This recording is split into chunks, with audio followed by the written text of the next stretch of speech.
data, and we used every single dot. We're not going to be doing that today. This is a different type of question. We're going to be drawing what we call bivariate data, bi meaning two, so two variables, and they're going to result in some what we call scatter plots, where things don't perfectly line up, very similar to yesterday. And we want to be able to describe or look at the relationship between the two variables. Okay, so we've talked about the bivariate data up here. With the scatter plot is the graph on the number plane where the two axes. Okay, I think we don't need to go through that again. So now the words relationship, correlation, and association. Those three words in there are to do with describing the result that we get when we compare the two axes. Is there a strong relationship between this axis and this axis? Meaning, does it form a nice tight straight line, or are they spread out a little bit, the more spread out they are? Now, it used to be when you did standard maths, I don't think they do it anymore, I think they've changed the syllabus since then, they actually had to try to give a number measurement on how spread out they are. We are not going to be that specific, okay? We just need to know, first of all, if it's a positive correlation. Okay, so positive means our positive gradient as we go from left to right, going uphill. And if it is strong or weak, and that's where it can get a little bit grey, what do we call strong and what do we call weak? Strong is, as best we can, we want all the dots pretty close together. Bear in mind that there can be an outlier that we don't like to have influence in the rest of our results, so that can occasionally come in there and still be a strong correlation.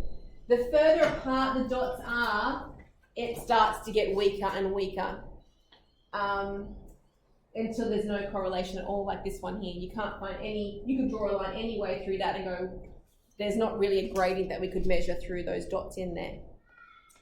Negative correlation, downhill from left to right. Okay, so here we have an outlier. An outlier can be clearly seen as a data point that is isolated from the rest of the data. So all the rest of these results very nicely form into that curve there. This one very clearly is way out on its own. So even though the rest of it is fairly strong, we don't want that one result to mess up our results if we were doing some analysis here. And usually what statisticians do, if they find one result that's completely unreasonable, they leave it out. They go, maybe that got messed up, maybe that the person didn't understand the question, or maybe there was some kind of anomaly where that one just doesn't make sense for the rest of our results. Okay? Anyway, here we go. Question number 1. Consider the following simple bivariate data set, and we want to draw our scatter plot. So we're very lucky that it gives us an X and a Y. Won't always be those same letters that we like, but here they are. On our X-axis, which of course is down here, we have numbers ranging from 2 up to 17. So we're going to have to go up by 2s to fit that in there. So 2, 4, 6, 8, 10, 12, 14, yes. I know, I'm fixing it, I saw it. 12, 14, 16, and 18. Then on the vertical axes, the y-axis, those are all decimal numbers in there. The highest decimal is 6, I think, 6.2. So we can just go up by 1s, nice whole numbers. Okay, so again, accuracy is important when you are graphing these points. So the first one, X is 13, Y is 2.1.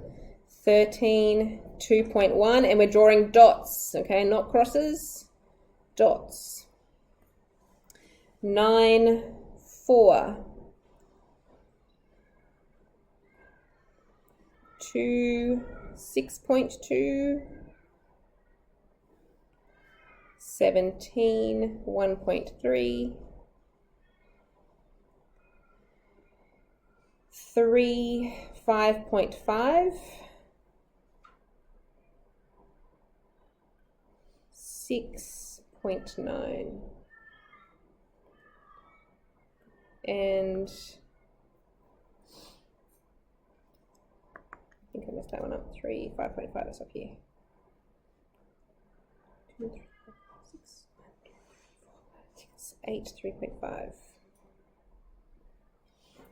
And 15, 1.6. Okay, yours look like mine? Hopefully. Uh-oh, that's why I got a little bit lost here in the middle. I had to count up how many I'd done to find where I was up to in my list.